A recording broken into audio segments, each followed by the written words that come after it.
Saya serahkan kepada hambanya Bapak, Pastor Joy Manik, saya silakan.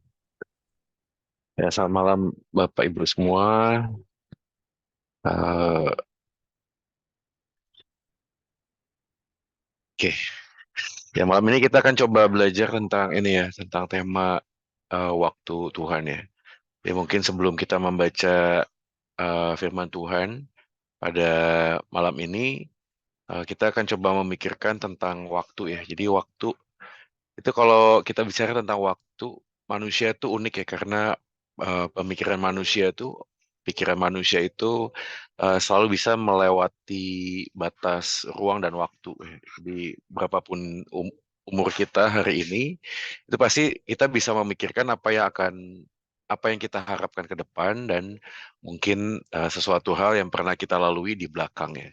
Jadi kalau kita bicara tentang perjalanan hidup, apa yang kita jalani hari-hari ini itu terkait dengan akumulasi kehidupan masa lalu yang hari ini memang nggak bisa dipungkiri pasti memberikan kontribusi ya untuk kita mengambil keputusan di hari ini dan melihat ke depan. Jadi kalau ada orang yang kita ketemu, biasanya kalau ketemu sama senior gitu ya, itu selalu bicaranya tentang masa lalu ya. Jadi dulu saya pernah ini, pernah itu, dan seterusnya. Kalau ngomong sama anak muda itu biasanya saya mau, saya mau, saya mau. Itu sebuah hal yang nggak bisa dipungkiri ya.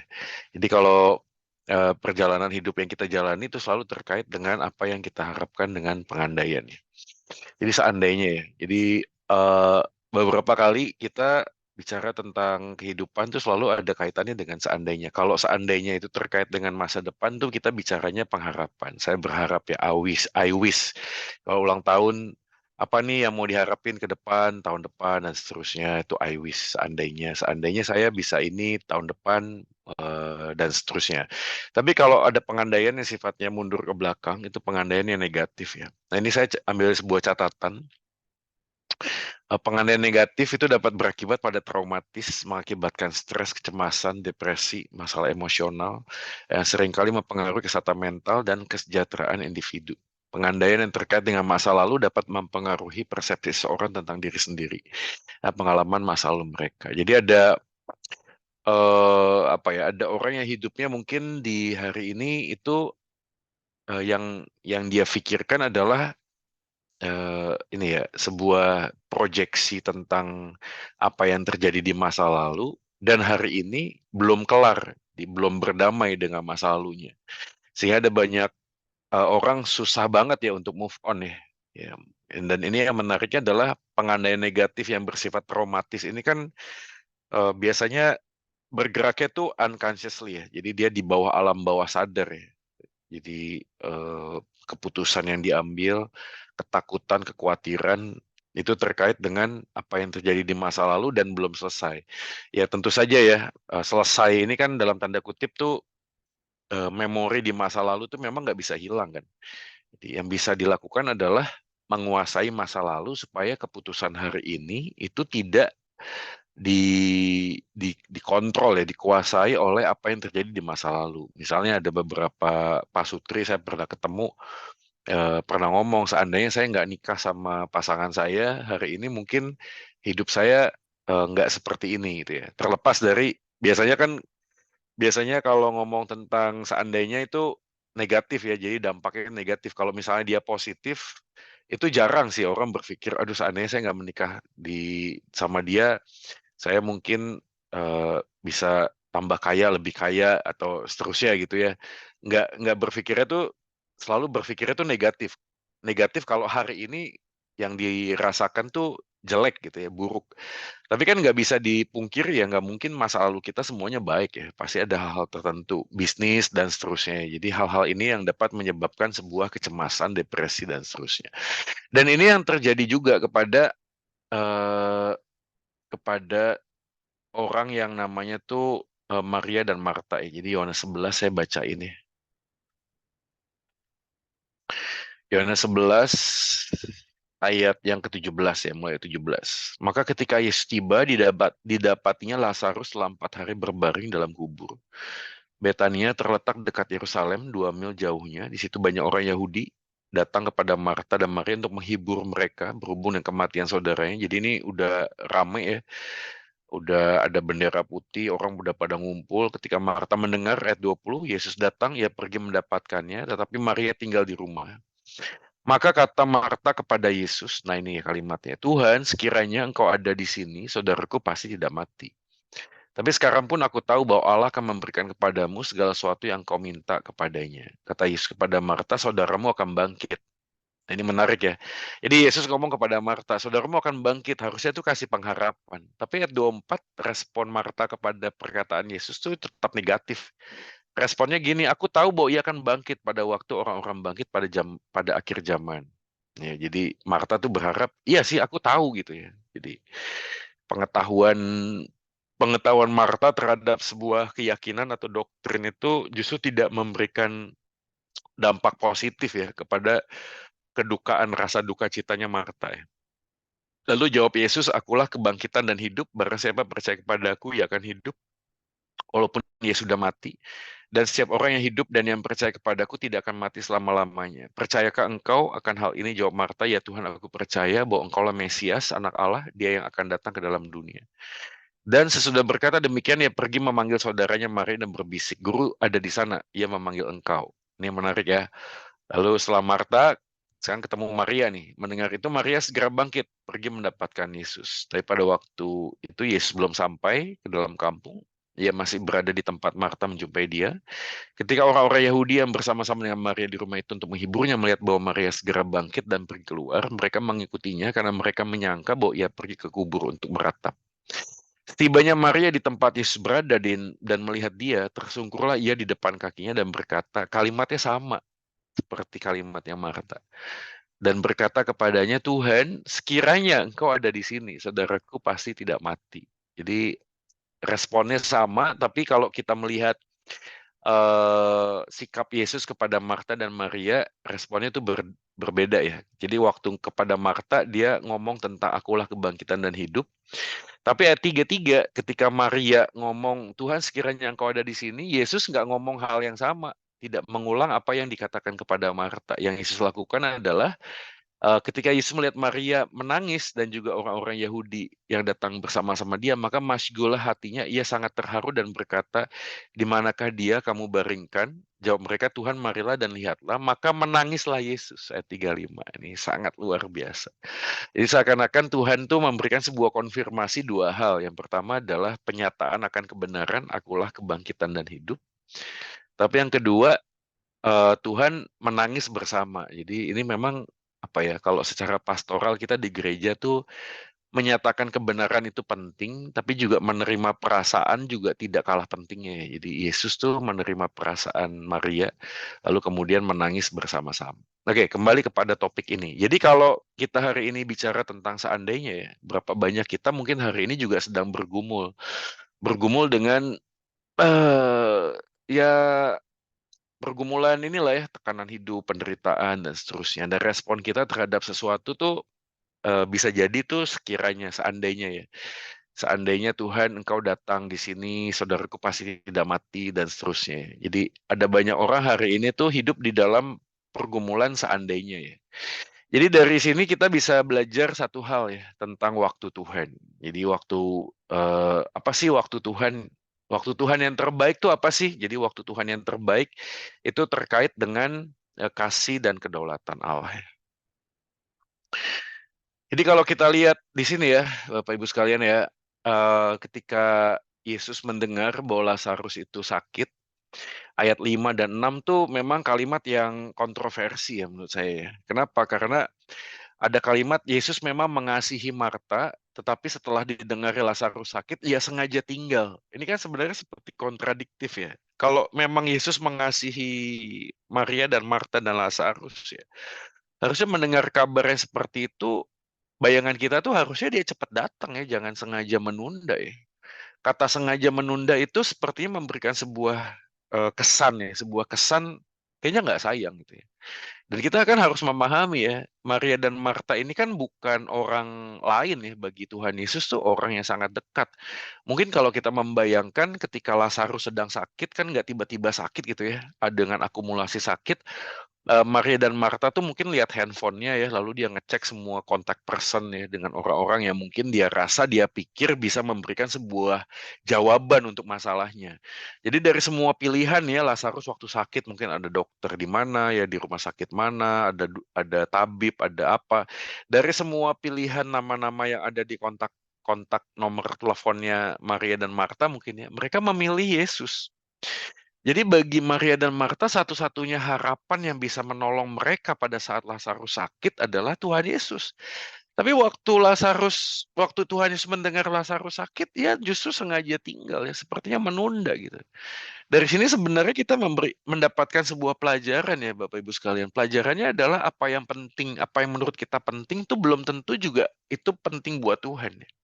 Bagi Tuhan tuh itu penting. Jadi agendanya kita sama agendanya Tuhan tuh bisa jadi nggak sama. Apa yang kita anggap penting belum tentu bagi Tuhan itu penting gitu. Apa yang menurut kita urgent belum tentu bagi Tuhan itu urgent. Jadi menerima sebuah fakta tentang agenda kita dengan agenda Tuhan yang berbeda itu membuat kita sadar apa sih waktu Tuhan yang terbaik.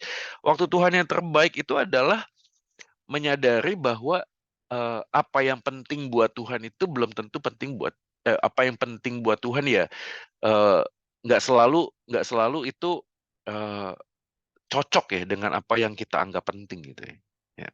Nah, saya nggak tahu berapa banyak kita mungkin bergumul dengan apa yang kita anggap penting ya, mungkin bisnis, sakit ya, kita bergumul dengan apa ya, dengan sakit penyakit, dengan, ya pergumulan pergumulan yang kita hadapi lah ya, masalah yang kita hadapi ya.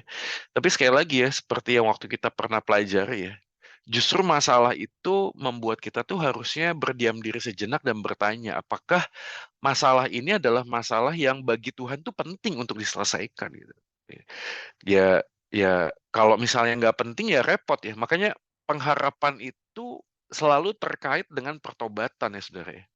Ya maksudnya gini, pengharapan itu, eee nggak bisa gitu, kita berharap sesuatu yang bagi Tuhan tuh jangan kamu harapin gitu loh. Bukan itu yang saya mau. Misalnya suami minta istrinya diubah, istri minta suaminya diubahkan, orang tua minta anaknya diubahkan, berharap berharap supaya orang lain diubahkan. Tapi sebenarnya yang Tuhan mau bukan mereka yang diubahkan, tapi kita misalnya, kita yang diubahkan. Atau misalnya bisnis, kita berharap bisnis kita ke depan akan lebih baik gitu ya.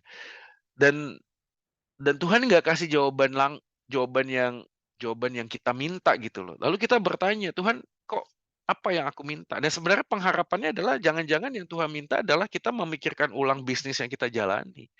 Ya saya pernah ketemu dengan anak muda lah ya, anak muda ini pacaran gitu ya. Oh dia, "Kak Joy tolong dong doain saya, doain supaya papa mama saya menerima keputusan saya untuk pacaran sama ini orang," gitu ya. Terus saya tanya, "Emang masalahnya apa sehingga orang tua kamu tidak mengizinkan?" Lalu anak muda ini ngomong, "Ya karena saya pacaran dengan orang yang berbeda agama, berbeda keyakinan." Saya bilang, "Ya yang diubahkan bukan orang tua kamu dong, yang harus diubahkan kamu gitu loh. Karena masalahnya di kamu. Kenapa kamu berharap orang tuamu menerima keberadaan relasi kamu, sedangkan kamu sendiri menyimpang dari apa yang Tuhan mau?" Ya. Makanya saya selalu ngomong sama teman-teman gitu ya, Jangan berharap jalan keluar dari Tuhan kalau kamu masih keluar dari jalannya Tuhan. Jangan berharap jalan keluar kalau kamu masih keluar dari jalannya Tuhan. Yang harus kamu lakukan adalah kembali dulu kepada jalannya Tuhan sebelum kamu berharap kepada Tuhan. Nah, dari sini kita belajar bahwa waktu Tuhan yang terbaik itu terkait dengan kedaulatan Tuhan dan kasih Tuhan.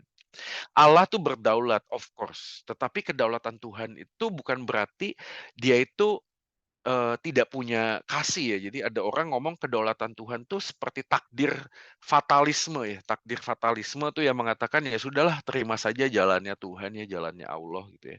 Memang sudah garis tangannya seperti ini. Ya enggak sih. Kenapa? Karena kedaulatan Tuhan juga terkait dengan sifatnya.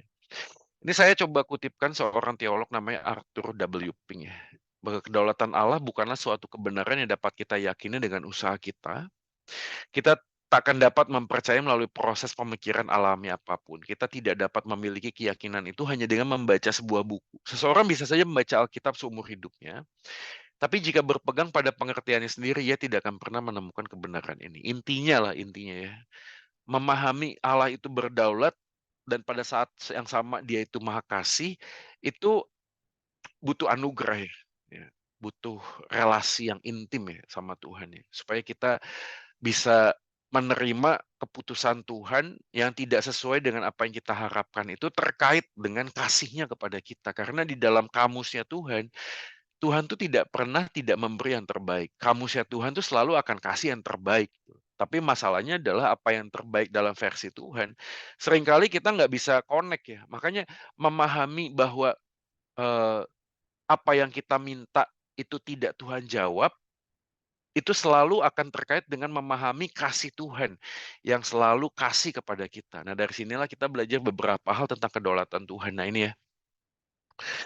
Kedaulatan Tuhan dengan peristiwa penyaliban Yesus ya. Kalimatnya menarik ya, Lukas 22 ayat 22. Sebab anak manusia memang akan pergi seperti yang telah ditetapkan, kedaulatan Tuhan. Akan tetapi celakalah orang yang olehnya ia diserahkan. Jadi Yudas Iskariot itu nggak bisa ngomong begini ya. Loh kan memang sudah Tuhan tetapkan. Kenapa saya masih bisa disalahkan? Enggak. Ya, jadi kedaulatan Tuhan dengan kehendak bebas manusia itu saling melengkapi, tidak bisa dibenturkan. Itu seperti seekor burung dengan dua sayap.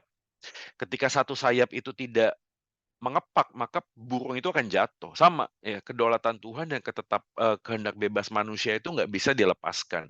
Jangan dibenturkan. Ada orang ngomong begitu ya. Kadang-kadang ya sudah memang sudah ditetapkan. Terus gimana ya? Sudah saya nggak ngapa-ngapain, nggak gitu ya. Ya. Tuhan menetapkan seseorang untuk percaya ya, ketetapan Tuhan. Tuhan memilih, Tuhan memilih.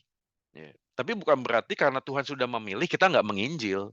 Ya, Tuhan memilih, tapi kita tetap memberitakan Injil karena kita tidak tahu siapa yang dipilih. Ya. Kita berdoa kepada Tuhan. Apakah sebelum kita berdoa Tuhan sudah menetapkan, Tuhan sudah mengetahui? Iya dong. Ya, Tuhan kan bukan seperti orang yang ketinggalan gitu ya waktu. Enggak, sebelum kita berdoa pun dia sudah tahu. Nah, pertanyaannya, kalau gitu ngapain berdoa? Ya berdoa adalah sebuah bentuk kita taat kepada apa yang Tuhan mau, ya tetaplah berdoa. Ya berdoa gitu. Berdoa itu bukan memberitahu Tuhan tentang apa yang saya butuhkan, bukan. Tapi memberitahu diri saya bahwa Tuhanlah yang kita butuhkan. Doa tuh begitu. Jadi doa tuh tidak mengubah apa yang Tuhan sudah tetapkan, enggak sih.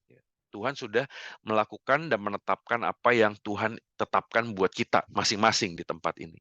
Ya, tapi bagian kita adalah melakukan apa yang Tuhan ingin untuk kita kerjakan. Kedaulatan Allah dalam keselamatan kekal, tadi saya sudah mention ya, sebab waktu anak-anak itu belum dilahirkan, belum melakukan yang baik, yang jahat, supaya rencana Allah tentang pemilihannya diteguhkan, bukan berdasarkan perbuatan, tapi berdasarkan panggilannya. Ya, jadi percaya atau tidak, kita hari ini yang dipilih oleh Tuhan, diselamatkan oleh Tuhan, itu bukan tiba-tiba. Ya, nah saya selalu mengingat ya, misalnya pergumulan saya pada waktu saya lahir itu ya mungkin masih baik lah ya, mulai SMP nakal, mulai SMA mulai suka ngerokok, lalu kemudian kuliah dan seterusnya mulai pergaulan bebas ya, kecanduan ini itu dan seterusnya. Tetapi Tuhan memilih saya sebelum saya lahir. Bukan karena saya itu nanti ke depan Tuhan akan tahu saya akan bertobat. No. Ya, bukan karena perbuatan saya gitu. Jadi anugerah itu begitu ya. Jadi anugerah itu konsekuensinya adalah ya predestinasi, ditetapkan dari semula, anugerah. Jadi kita tidak bisa memilih, Tuhan yang memilih. Ya. Nah, ini ketetapan inilah yang terkait dengan kedaulatan Allah. Ya.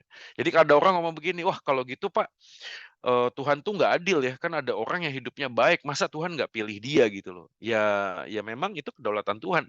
Ya anyway kan apa sih yang baik yang manusia bisa lakukan? Nggak ada lah ya. Alkitab mengatakan tidak ada seorang pun yang baik. Loh ada Pak, tetangga saya Pak, saudara saya Pak, wah hidupnya baik Pak. Ya tapi kan kebaikan itu tidak bisa dinilai dengan tindakan yang kelihatan. Ya, kebaikan itu kan harus dinilai dengan motivasi dia melakukannya. Kalau motivasinya sudah salah, seberapa besar kebaikannya juga nggak akan punya arti apapun. Kedaulatan Allah dalam hidup manusia sehari-hari, bukankah burung pipit dijual 2 ekor seduit, namun seekor pun daripadanya tidak akan jatuh, dan kamu rambut kepalamu pun terhitung semuanya. Janganlah kamu khawatir ya. Jadi burung di udara aja ditetapkan oleh Tuhan. Jadi ketetapan Tuhan dalam kedaulatannya dalam hidup sehari-hari itu nyata ya dalam kehidupan kita. Nah inilah yang sebenarnya kita akan coba membahasnya ya. Ya. Jadi seperti Lazarus, Maria, dan Marta gitu. Ya memang sudah kedaulatan Tuhan. Dia memang sengaja pengen menunda. Iya. Ya Tuhan Yesus punya otoritas untuk menunda itu. Tapi apakah penundaannya berarti dia membenci Maria dan Marta? Ya tentu saja tidak. Ya, karena dia justru mengasihi. Nanti kita akan belajar maksud Tuhan itu apa. Jadi dari sinilah kita bisa memahami dalam kedaulatannya Tuhan bisa membiarkan kita mengalami pergumulan. Namun tak akan pernah meninggalkan kita saat menghadapi pergumulan itu. Membiarkan itu apa ya? Sama seperti Ayub ya. Ayub dibiarkan. Ya, dibiarkan oleh Tuhan untuk mengalami pergumulan. Tapi tidak pernah meninggalkan kita. Jadi dari sini ya Bapak Ibu sekalian kita bisa punya satu penghiburan ya. Penghiburan yang pasti adalah kemenangan kita bukan ditentukan dari jawaban doa jawaban Tuhan terhadap doa kita, tapi kemenangan kita adalah karena Kristus sudah mati di atas kayu salib. Artinya masalah terbesar kita adalah dosa gitu loh. Ya, masalah terbesar kita dosa dan sudah selesai di atas kayu salib. Jadi kalau dosa sudah selesai di atas kayu salib, tidak ada satu hal pun yang bisa memisahkan kita. Ya, Roma kan menjelaskan hal itu baik penderitaan, tekanan, kelaparan, kemiskinan, ketelanjangan, penguasa di penghulu-penghulu di udara, di bumi, tidak akan pernah dapat memisahkan kita dari kasih Allah. Jadi janji Tuhan itu tidak akan meninggalkan kita. Jadi kita lebih daripada pemenang. Itu bukan berarti yang sakit jadi sehat, yang bangkrut jadi kaya, bukan itu, Saudara. Ya.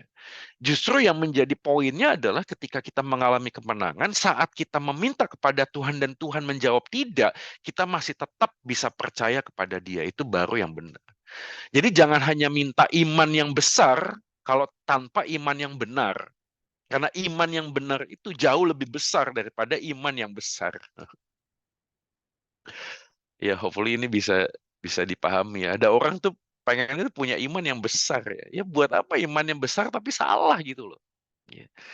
Karena iman yang benar itulah yang membuat kita tuh bisa kokoh, bisa kuat ya di dalam Tuhan menghadapi semua pergumulan kita hadapi hari ini. Tuhan, jika Engkau tidak memberi apa yang aku minta kepadamu, aku mau tetap percaya bahwa pemberianmu selalu yang terbaik bagiku. Walaupun mungkin pemberian Tuhan tidak sesempurna seperti yang aku harapkan, tapi pemberian Tuhan selalu yang terbaik yang Dia berikan kepada kita. Katakan amin. Masih ada orang nggak di sini?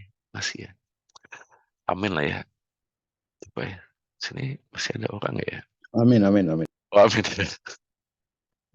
Oke, terima kasih Pak Joseph.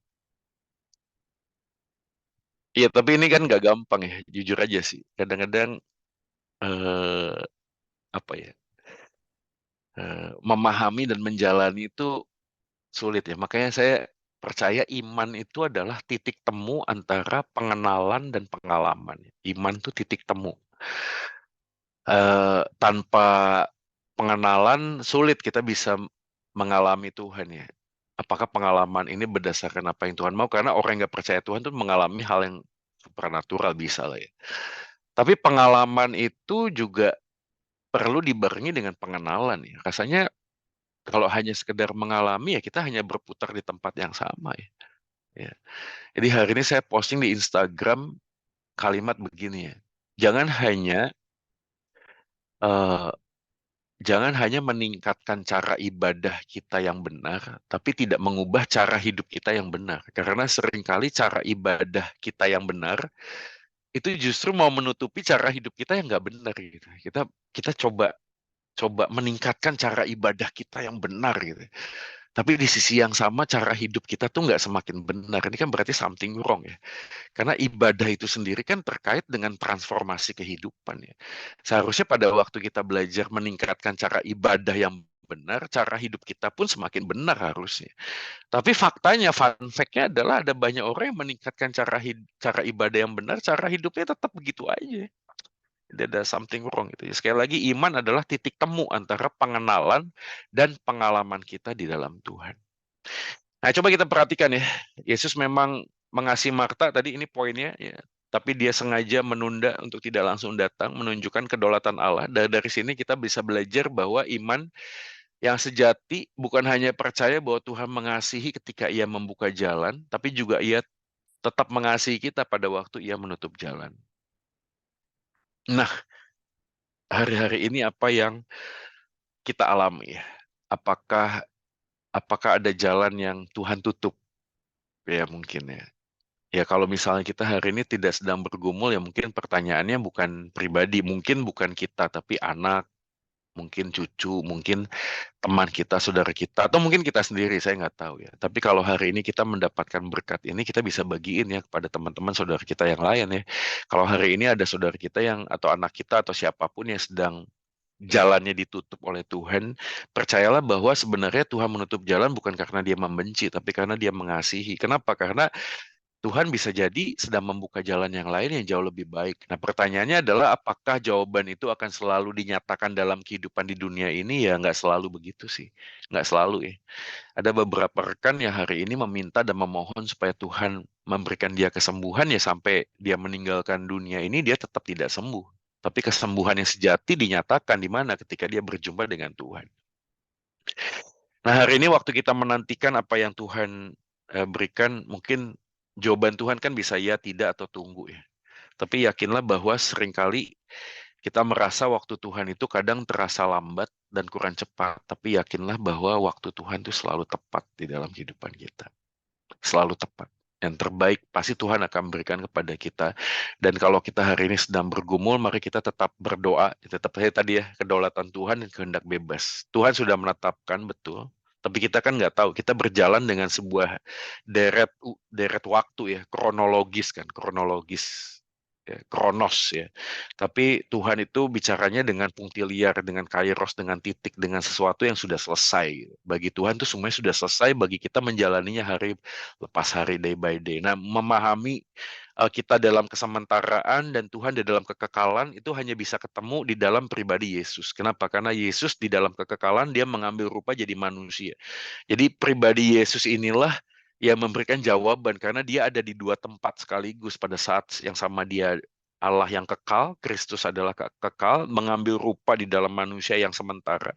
Jadi dalam dialah kita menemukan jawaban tentang kekekalan dan kesementaraan. Nah, di dalam dia juga lah kita menemukan sebuah kepastian ya bahwa kehidupan kita akan dijamin oleh Kristus. Ya, waktu Tuhan selalu tepat. Nah, maksud Tuhan di dalam kedaulatannya apa? Nah, ini pelajarannya buat kita. Di ayat 15, ayat 11 itu dikatakan demikian. Syukurlah aku tidak hadir pada waktu itu, sebab demikian lebih baik bagimu, supaya kamu dapat belajar percaya. Belajar percaya itu sangat penting ya, sudah sekalian ya. Karena belajar percaya membuat kita itu kemudian bisa meneguhkan kepercayaan kita. Dan sekali lagi ya, kata percaya yang dipakai di sana itu bukan sekedar percaya dengan mulut ya, tetapi mempercayakan ya. Mungkin saudara pernah dengar kisah tentang pemain sirkus ya, Pak Blondin ya. Ya, kalau pernah dengar, saya ulang aja ya, supaya kita bisa langsung memahami apa sih maksudnya pada waktu belajar percaya. Ya, Pablo ini pemain sirkus ya. Dia lalu kemudian membuatkan sebuah atraksi, membentangkan tali ya dari satu ujung ke ujung tanpa jaring pengaman ya di atas ketinggian, lalu penonton ada di bawah. Lalu dia berjalan ya tanpa jaring pengaman dari satu titik ke titik yang lain. Dan semua penonton bersorak-sorai melihat atraksi Pak Blondin ini. Sampai suatu ketika Pak Blondin melakukan sebuah atraksi dengan berjalan di atas tali itu tapi mendorong sebuah kereta dorong gitu ya. Lalu kemudian sebelum dia melakukan atraksi itu Pak Blondin mengatakan kepada semua penonton, "Penonton sekalian, percayakah engkau kalau saya bisa berjalan dari satu titik ke titik tersebut dengan mendorong sebuah kereta dorong di depan saya, tetapi di atas kereta itu ada manusianya." Ada manusianya. Lalu ketika semua penonton karena melihat atraksi dari 1, 2, 3, melihat, wah yakinlah Pak Bulon ini hebat ya, pemain sirkus yang hebat. Lalu sontak semua penonton mengatakan saya percaya ya dengan suara keras. Dan yang cukup mengejutkan adalah Pak Blonin tidak langsung melakukan atraksi, tapi dia turun ke bawah menghampiri penonton. Begitu dia menghampiri penonton, dia kemudian mengajak satu orang bapak di depan yang paling keras teriak percaya. Lalu dia mengatakan, "Pak, mari ikut saya." Bapak itu mengatakan, "Kemana?" "Ya duduk Pak, di atas kereta yang akan saya dorong." Ya, alhasil bapak tersebut yang teriak percaya pada waktu itu langsung mengambil alasan, "Aduh maaf ya, saya sih percaya, tapi kalau nanti ada apa-apa bagaimana? Siapa yang bisa menjamin?" Ya, singkat cerita, semua penonton pada saat itu yang teriak percaya, itu tidak ada yang mau berani duduk di atas kereta tersebut. Sampai suatu kali ada satu anak kecil yang tiba-tiba berlari dengan cepat, duduk di atas kereta, didorong oleh Pablonin dan selamat. Setelah atraksi itu selesai, anak itu turun ke bawah dan semua penonton bertanya-tanya, siapa sih anak itu? Lalu mereka tanya, "Nak, kamu siapa? Nanti kalau ada apa-apa bagaimana?" Lalu anak ini mengatakan, "Pak Blondin itu adalah papa saya."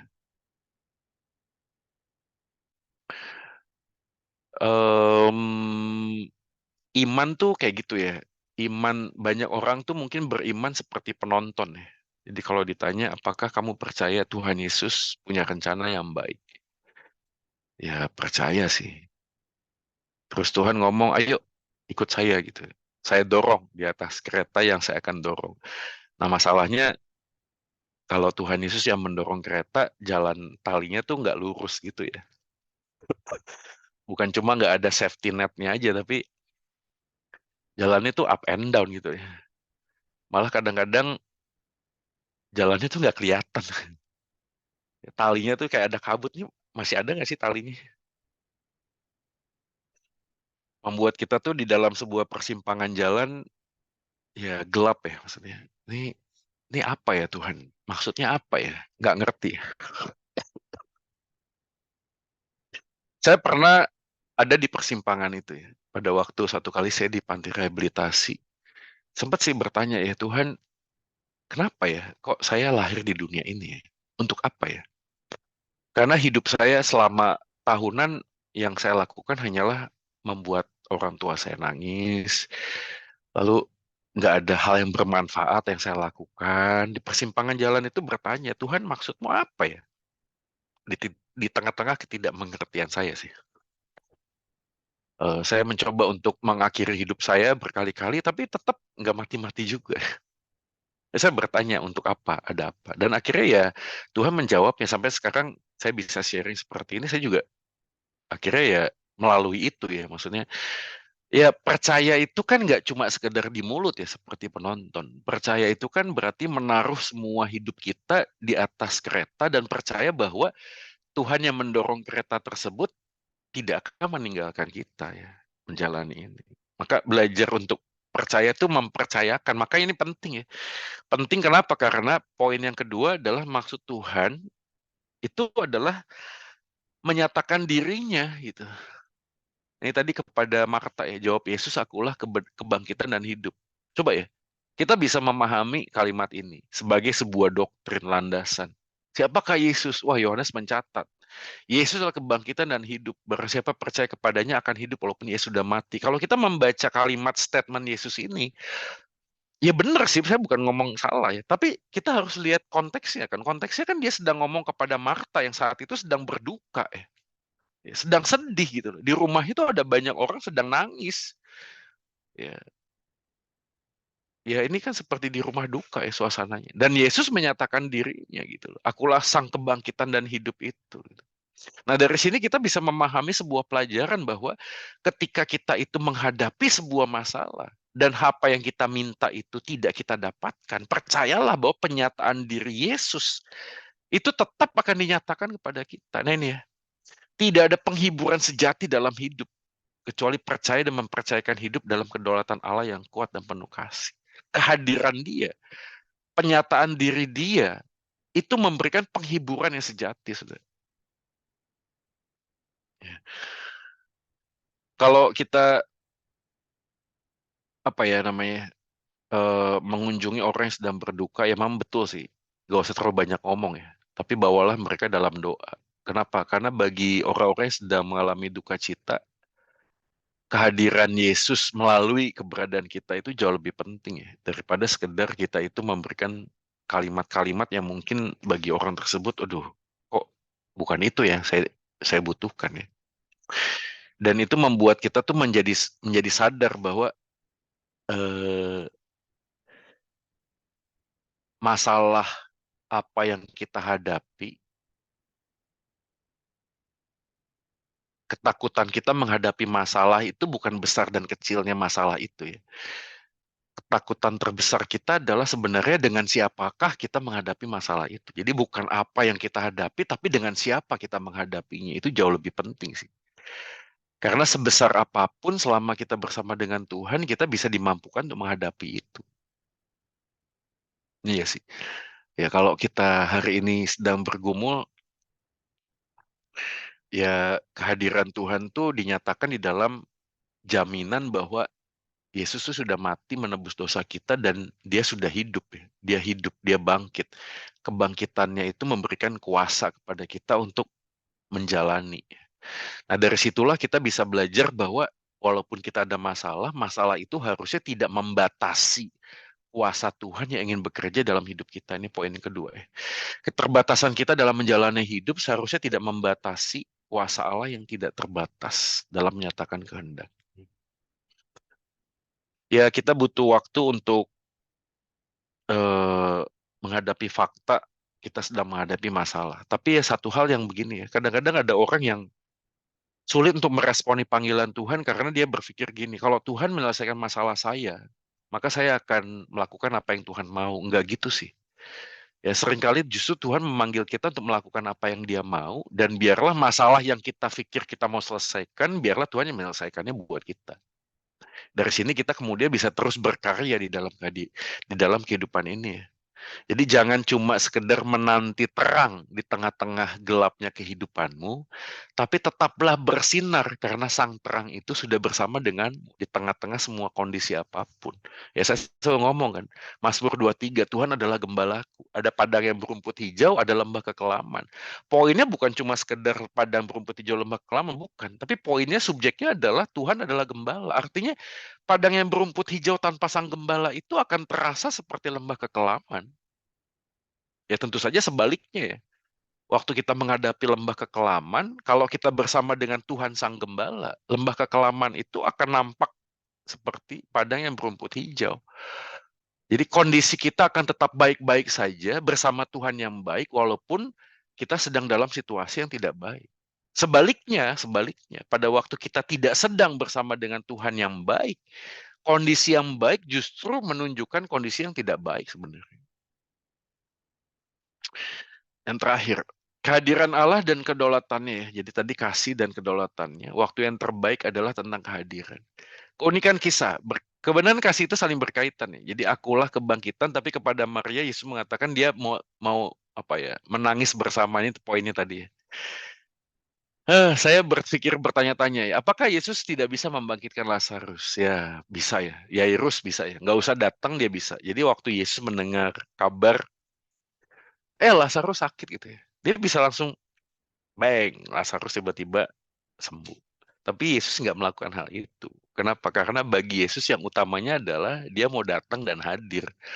Dan kehadiran inilah yang justru membuat kita tuh kemudian apa ya? Jadi kayak lebih terhibur gitu ya. Mujizat terbesar dalam hidup tuh bukan sekedar apa yang Tuhan bisa lakukan, tapi bagaimana Yesus yang adalah Tuhan itu turut merasakan. Sudah ya, saya waktu sebelum pandemi, ini mungkin karena jadwalnya dan kegiatannya masih belum diatur. Tapi sebelum pandemi kita tuh punya tim yang selalu penginjilan pribadi ke rumah sakit gitu ya. Ini ya, apa namanya? Masih ada waktu ya, Bu Ayu? 10 menit lagi ya? Masih Pak, masih. Oke. Oke. eh Penginjilan ke rumah sakit gitu ya, ke rumah sakit. Jadi kita datang berkelompok, kita 3-4 orang, ada pasien kita nggak kenal gitu, datang. Selamat siang Tante, Om, atau selamat siang Bu, gitu ya. Kami dari gereja, bolehkah kami mendoakan? Gitu. Nah, sebelum mendoakan, biasanya kita cerita dulu tentang siapa Yesus, kita beritakan Injil dan seterusnya. Nah, ada sebuah kesulitan buat kita ketika kita datang perkenalan lalu tanyanya adalah ibu atau bapak sakit apa gitu ya. Waktu dia ngomong sakitnya tuh sakit yang terminal gitu ya, sudah kritis, misalnya cancer stadium 4 gitu ya. Jujur aja saya secara pribadi tuh udah sulit melanjutkan ya. Apa yang mau ngomong ya? Oh, tante, Tuhan punya rancangan yang baik buat tante gitu. Berharaplah kepada Tuhan tante. Dia adalah tabib yang ajaib. Rasanya mulut saya tuh terkunci ya, karena seakan-akan kalau saya di posisi dia gitu ya, lalu ada orang ngomong begitu ya, mungkin dalam hati saya ngomong gini ya, lu enak sih ngomong ya. Gua ini loh yang menderita gitu. Sampai suatu kali di tim kami itu ada seorang hamba Tuhan, perempuan. Itu dia sakit cancer stadium 4 sih. Jadi setiap kali kita kalau penginjilan sama dia itu di perjalanan dia suka muntah ya. Tapi dia semangat sekali. Hari ini dia udah dipanggil pulang sih oleh Tuhan ya. Kita kalau lihat dia penginjilan tuh, ibu sakit apa? Sakit kanker. Dia ngomongin saya juga. Bapak Ibu bisa nangkep nggak sih moodnya? Pasien itu nggak usah diomongin apa-apa tuh udah kayak merasa saya punya teman gitu loh. Saya punya teman. Sehingga si ibu yang sakit, si penginjil ini teman kita itu, setiap kali beritakan siapa Yesus, apa, itu bukan cuma sekedar kata-kata ya, hidupnya itu memberikan sebuah kekuatan, penghiburan gitu ya. Dan saya langsung belajar ya, itulah kenapa ya Tuhan Yesus tuh waktu datang ke dalam dunia itu tidak tiba-tiba umur 30 tahun, sudah besar, pelayanan 3,5 tahun, which is dia bisa lakukan itu dong, bener nggak sih? Dia bisa dong, tiba-tiba dia datang gitu. Karena kalau misinya cuma menebus dosa manusia tuh ya 30 tahun dia datang, pelayanan 3,5 tahun, lalu dia mati di atas kayu salib, dia bangkit, ya udah gitu loh. Tapi dia enggak, dia memilih jadi manusia sejak seperti kita gitu loh. Makanya ada satu bagian firman Tuhan dia mengatakan kita punya imam besar yang turut merasakan penderitaan ya. Ini kan wow ya. Ini amazing sih. Ini juga memberikan jawaban buat saudara-saudara kita yang mengambil pilihan ateis yang hari ini ngomong sama orang beragama gini, enak banget sih Tuhan lu itu, nyuruh-nyuruh lu untuk melakukan ini, itu. Dia emang punya masalah dalam hidupnya. Dia kan nggak ngadepin seperti yang lu hadapin. Tapi waktu berhadapan dengan kekristenan, kita punya jawaban. Enggak, kita punya Tuhan yang turut merasakan penderitaan kita. Dia menderita gitu. Itu tuh kayak, kita tuh lagi sedang menghadapi pergumulan tuh. Apa, coba sebutkan pergumulan apa yang kita hadapi dan Tuhan nggak pernah hadapi, nggak pernah alami.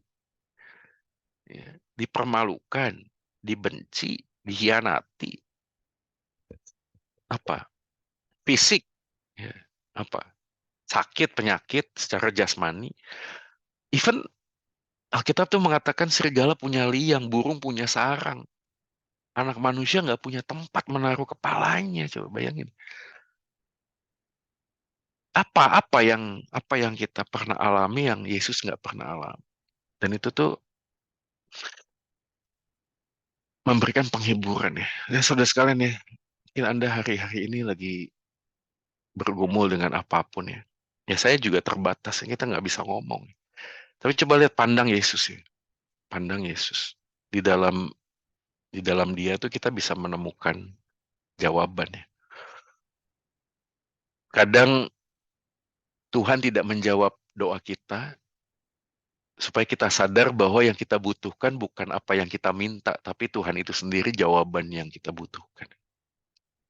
Makanya saya selalu ngomong ya, jangan tanya apa yang terjadi di hari esok sebelum kamu tahu siapa yang pegang hari esok. Kalau kamu tahu siapa yang pegang hari esok, apapun yang terjadi di hari esok, I will be fine. Wah, itu wadidaw sih. Oke, ini Maria yang terakhir ya.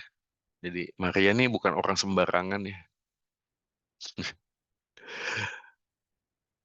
Ya harusnya dia nolong sih. Kenapa? Karena kita berpikir Maria ini kan pernah meminyaki kaki Yesus ya. Seakan-akan kita bisa berpikir, ya harusnya Yesus kan menolong Maria. Nah ya ada perasaan tuh bisa muncul gitu ya. Tuhan saya sudah pelayanan, saya sudah gini, saya sudah gitu gitu. Kok Tuhan nggak jawab? Tapi ini menarik ya. Setiap kali perjalanannya tidak ada satu hal pun yang mengingatkan kita tentang apa yang Maria lakukan ya. Jadi dari sini kita bisa mendapatkan sebuah jawaban ya. Tuhan bukan karena kita baik ya, sehingga Tuhan mau menolong kita ya. Tapi karena Tuhanlah yang baik, Dia masih mau menolong kita walaupun kita nggak baik. Sudah pernah nggak sih berpikir, kenapa kita masih hidup ya setiap kali kita bangun pagi? Bayangin, nggak ada satu hal pun yang baik yang mungkin mendekati apa yang Tuhan mau yang kita kerjakan sepanjang hari ini, sepanjang minggu ini. Tapi masih dikasih hidup, tuh. Masih dikasih hidup. Bagaimana mungkin ya? Ya. Bukan cuma sekedar dikasih nafas kehidupan, tapi diselamatkan, ditebus dosanya. Gitu. Dari sini kita punya satu pengharapan ya. Pengharapan apa ini loh? Tuhan tidak pernah salah dalam memilih anaknya, walaupun anak-anaknya sering berbuat pilihan yang salah dalam hidup ini. Dan last but not least, izinkan saya mengutip Spurgeon ya, Charles Spurgeon ya. Ini kalimatnya. Saya kalau baca ini goosebump ya, merinding. God is too good to be unkind. And he is too wise to be mistaken. And when we cannot trace his hand, kita nggak bisa melihat tangannya sedang bekerja. We must trust his heart. Kita bisa percaya hatinya buat kita ya. Dalam hidup kadang kita nggak bisa lihat Tuhan di mana engkau ya, di mana. Kalimat-kalimat yang saya yakin waktu kita menyampaikannya pun Tuhan nggak pernah menganggap itu seperti sebuah penghinaan ya, sebuah ungkapan ya. Kita ngomong tentang Daud di Mazmur berkali-kali ya. Engkau memberikan aku dengan beban, tulang-tulangku remuk. Ngomong apa adanya sama Tuhan ya. Tuhan tidak pernah membuang Daud, bahkan sebenarnya dia selalu mengerti ya, apa yang kita sedang hadapi ya. Tapi terlepas dari semuanya itu, kita punya sebuah kepastian, pengharapan bahwa dia bisa membiarkan kita tapi tidak pernah meninggalkan kita. Dan ini yang membuat kita kemudian berani ya mengangkat wajah kita, menatap Kalvari ya, Bukit Kalvari. Di sanalah Yesusku disalib.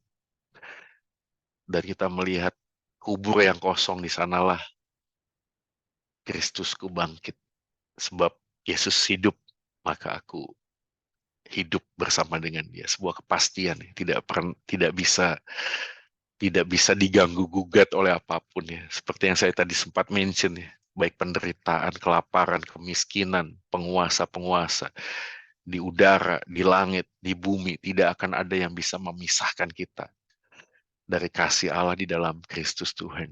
Maka kita bisa mengatakan, aku akan bermegah di dalam penderitaan, karena penderitaan menghasilkan ketekunan, ketekunan menghasilkan tahan uji menghasilkan pengharapan, dan pengharapan tidak akan pernah mengecewakan karena kasih Allah sudah dinyatakan di dalam penyertaan Allah Roh Kudus di dalam kehidupan kita. Amin buat firman Tuhan. Mari kita bersemangat di dalam Dia. Ya, mari kita berdoa ya. Terima kasih Tuhan buat firman ini. Kuatkan, teguhkan kami untuk menatap masa depan. Karena apapun yang terjadi, kami sudah lebih dari pemenang. Bukan karena apa yang kami minta Tuhan jawab, tapi karena kehadiran-Mu lah yang menjadi jawaban bagi kehidupan kami. Siapapun kami hari ini yang mungkin belum sungguh-sungguh di dalam Tuhan, belum menerima Yesus sebagai Tuhan, Tuhan teguhkan, kuatkan, supaya kami boleh melihat keajaiban demi keajaiban di dalam kehidupan kami. Karena kasih Tuhan itu luar biasa, maka kami tidak mungkin hidup biasa-biasa saja di dalam hidup ini. Kami akan melewati semua batas-batas kehidupan manusia yang manusia lihat. Tapi kami bisa tetap punya damai sejahtera di tengah-tengah kesulitan kami hadapi. Waktu Tuhan selalu yang terbaik, karena Tuhan adalah Tuhan yang baik dan sudah menyatakan kasih yang terbaik buat kami. Ajar kami untuk mengasihi-Mu lebih dan lebih lagi. Demi nama Yesus Tuhan kami berdoa dan memohon. Amin.